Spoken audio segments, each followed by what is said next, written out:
আসসালামু আলাইকুম। কেমন আছেন সবাই? আশা করছি ভালো আছেন। তো আজকের পর্বে আমি করে দেখাবো মাছের ডিম দিয়ে বেগুন ভাজির একটা রেসিপি। তো আশা করি আপনাদের ভালো লাগবে, সম্পূর্ণ ভিডিওটির সাথেই থাকবেন। তো আমি প্রথমে বেগুনগুলোকে কিন্তু ধুয়ে নিয়েছি, তারপরে এখন আমি ছোট ছোট করে টুকরা করে নিব। তো আমি কিভাবে কেটে নিচ্ছি আপনারা নিশ্চয়ই দেখে বুঝতে পারছেন। তো ঠিক এভাবেই কেটে নেবেন ছোট ছোট করে। তো এই যে সবগুলো কিন্তু কাটা হয়ে গিয়েছে, আর আমি কিন্তু বেগুনগুলো ভালোভাবে আবার ধুয়ে নিয়েছি কাটার পরে। আর এই যে আমি একবার দেখিয়ে দিচ্ছি, এরকম পিস করে কেটে নিয়েছি ছোট ছোট, হাফ ইঞ্চি করে। আর এদিকে আমি মাছের ডিম ধুয়ে নিয়েছি, রুই মাছের ডিম, আর সাথে তো পেঁয়াজ কুচি লাগবে। তো সবগুলো রেডি করে নিয়েছি, এবার রান্না করতে চলে যাব। তবে আমি প্রথমে ডিমটা ভেজে নিব, আর ভাজার আগে ডিমের সাথে সব ধরনের মশলা দিয়ে তারপর ভেজে নিব।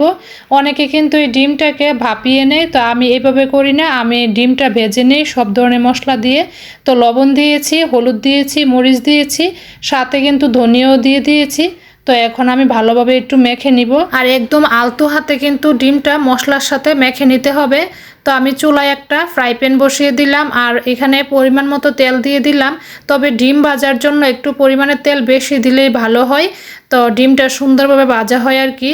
তো আমি তেল দিয়ে তারপরে তেলটা গরম হয়ে গেলে আমি এখানে ডিমটা দিয়ে দিলাম, আর দিয়ে কিন্তু আমি একটা ঢাকনাও দিয়ে দিয়েছি, কারণ মাছের ডিমগুলো না একটু ছিটে ছিটে আশেপাশে পড়ে, এই জন্য একটা ঢাকনা দিয়ে দিলেই বেশি ভালো হয়।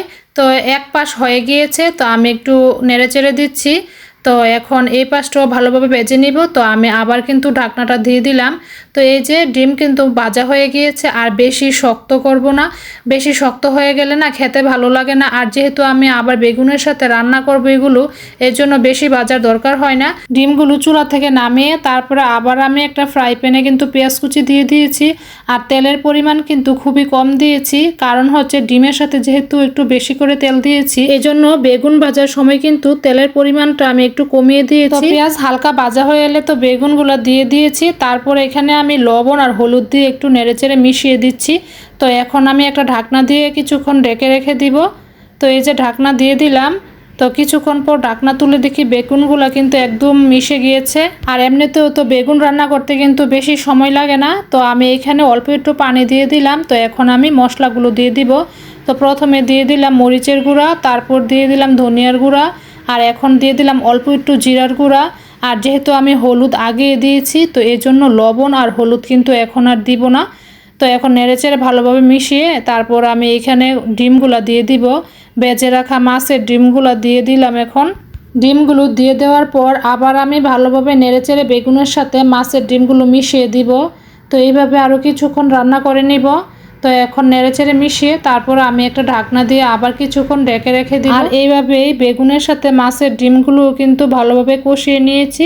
তো এখন এখানে আমি অল্প একটু পানি ব্যবহার করব, আমি কিন্তু বেশি পানি দিব না এখানে, মানে শুকনা শুকনা করে রান্না করব যেহেতু, এই জন্য অল্প একটু পানি দিয়েছি। আর সাথে কিছু কাঁচামরিচও দিয়ে দিয়েছি সুন্দর একটা ফ্লেভারের জন্য। তারপর ঢাকনা দিয়ে কিছুক্ষণ রেখে আবার রান্না করে নিব। তো এই যে রান্না কিন্তু হয়ে গিয়েছে।